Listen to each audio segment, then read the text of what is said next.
نضيء بنورنا الدنيا وننشر في الفضاء أملا ونعلي عزم همتنا فمن طلب العلا وصل. بسم اللہ الرحمن الرحیم. عزیز طلبہ کرام، گزشتہ درس میں ہم نے احوال زوجین سے متعلق فوائد 6 میں سے 4 اہم فوائد پر تفصیلی گفتگو مکمل کر لی.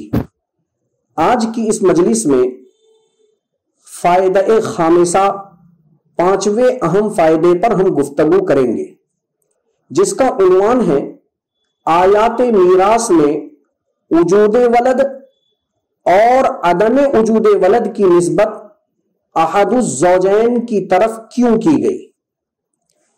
اس مضمون کی تفصیل یہ ہے کہ تھوڑا سے آپ غور کریں کہ قرآن پاک میں اللہ رب العزت نے جب زوجین کے حصہ ربع اور ثمن کو بیان کیا تو اس میں وجود ولد یا عدم وجود ولد کی نسبت کی جب باری آئی تو یہ نسبت زوجین کی طرف کرنے کے بجائے احد الزوجین کی طرف کی گئی، جبکہ یہ بات اظہر من الشمس اور ابین من الامس ہے کہ بیٹا یا بیٹی اولاد کا تعلق شوہر سے بھی ہوتا ہے اور بیوی سے بھی ہوتا ہے.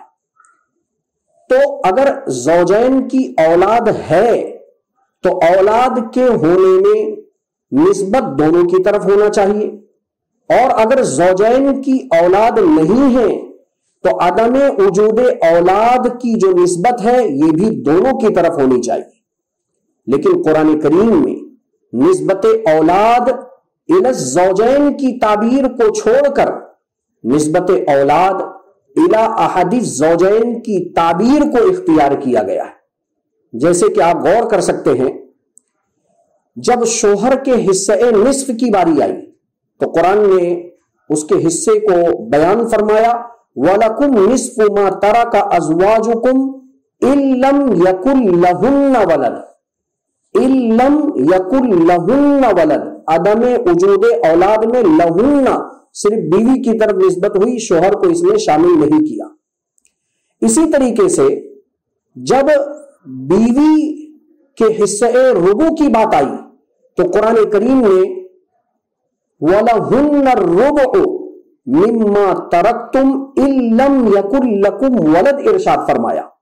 إِن لَّمْ يَكُن لَّكُمْ وَلَدٌ، عدم وجود اولاد کی نسبت صرف شوہر کی طرف کی، بیوی کو اس میں داخل نہیں کیا.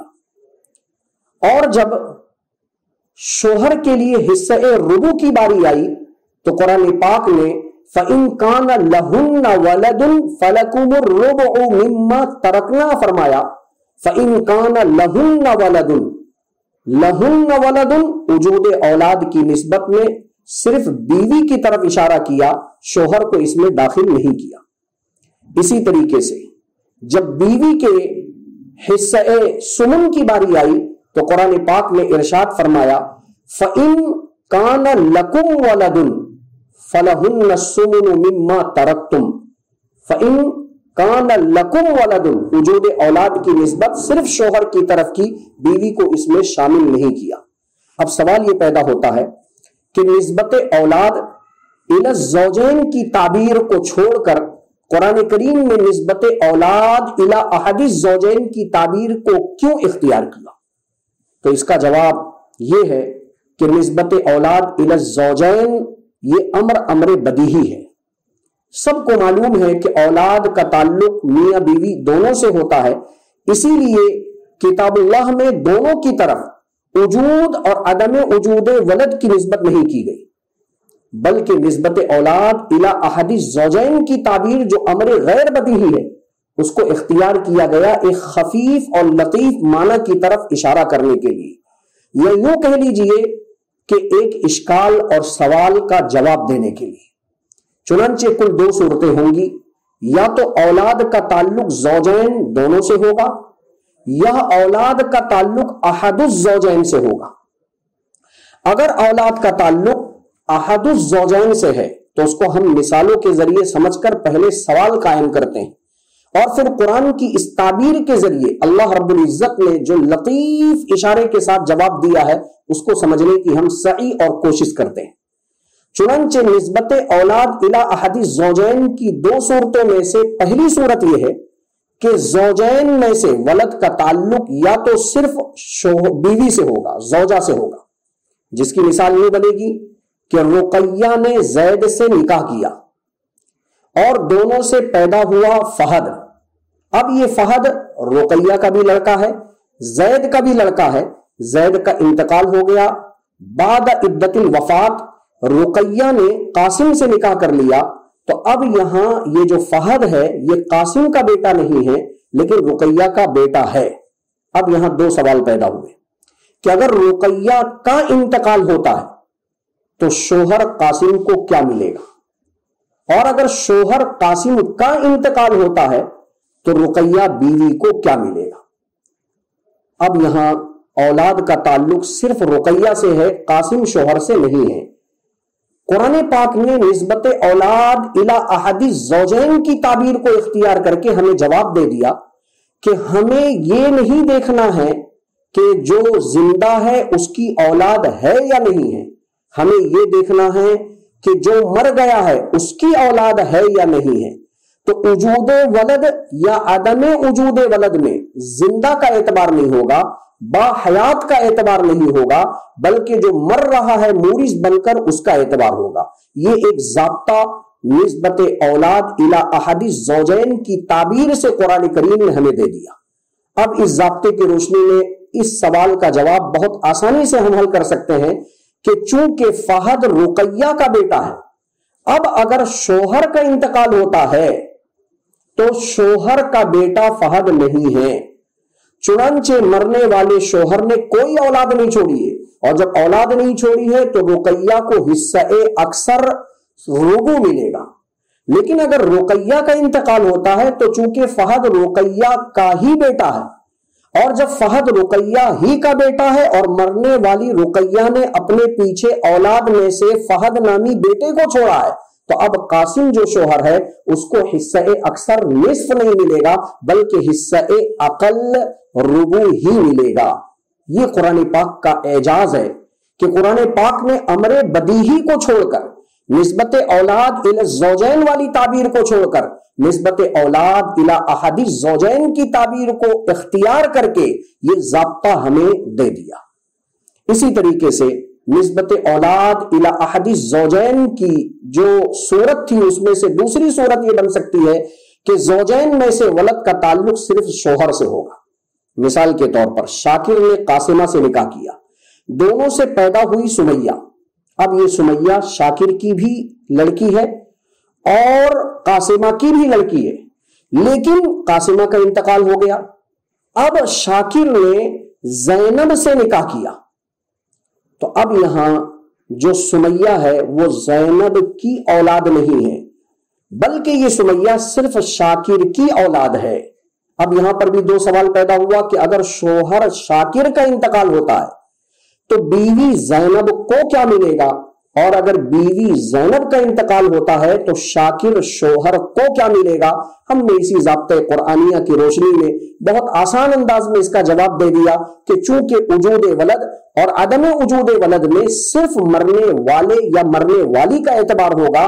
ہم نے یہ دیکھا پہلے سوال میں کہ جہاں شاکر کا انتقال ہو رہا ہے وہاں زینب بیوی کو سمن ملے گا، کیونکہ شاکر نے اپنے پیچھے اولاد کے نام پر، اولاد کے طور پر سمیہ بیٹی کو چھوڑا ہے۔ اور اگر زینب بیوی کا انتقال ہوتا ہے تو ادھر شاکر جو شوہر ہے اس کو حصہ اکثر نصف ملے گا، کیونکہ یہ جو سمیہ بیٹی ہے وہ یہاں بیوی زینب کی اولاد نہیں ہے۔ تو یہ نسبت اولاد الی احد الزوجین کی تعبیر میں یہ علم چھپا ہوا تھا جو آپ حضرات کے سامنے فائدہ خامسہ کے پلیٹ فارم سے بیان کر دیا گیا۔ فائدہ سادسہ، چھٹا اہم فائدہ احوال زوجین سے متعلق، اور وہ یہ ہے کہ سبب زوجیت سے وراثت کے کنڈیشنز اور شرائط کیا کیا ہیں۔ یہ جو آپ حضرات کے سامنے بات ذکر کی جا رہی ہے کہ بیوی مرے تو شوہر وارث ہوگا، شوہر مرے تو بیوی وارث ہوگی، کیونکہ دونوں کے درمیان اسباب ارث ثلاثہ میں سے سبب زوجیت موجود ہے، یہ سبب زوجیت کی بنیاد پر جریان ارث، نفاذ ارث اسی وقت ہوگا جبکہ دو اہم کنڈیشن اور شرط موجود ہوں۔ پہلی کنڈیشن اور پہلی شرط یہ ہے کہ یہ عقد زوجین کے مابین نکاح صحیح کے طور پر ہوا۔ اگر دونوں نے نکاح فاسد کیا ہے یا نکاح باطل کیا ہے، متعہ اور مؤقت والا نکاح اگر کیا ہے، تو اب زوجین کے مابین وراثت جاری نہیں ہوگی۔ معلوم یہ ہوا کہ زوجین کے مابین وراثت کے جاری ہونے کے لیے پہلی شرط اور پہلی کنڈیشن یہ ہے کہ یہ نکاح صحیح کے طور پر ہوا۔ دوسری شرط، زوجین کے مابین زوجیت وقت وفات تک قائم ہو۔ نکاح تو کیا لیکن پھر طلاق ہو گئی اور طلاق ہو کر جدائیگی ہو گئی، اور اب شوہر کا انتقال ہو رہا ہے یا بیوی کا انتقال ہو رہا ہے، تو بوقت انتقال زوجیت موجود نہیں ہے۔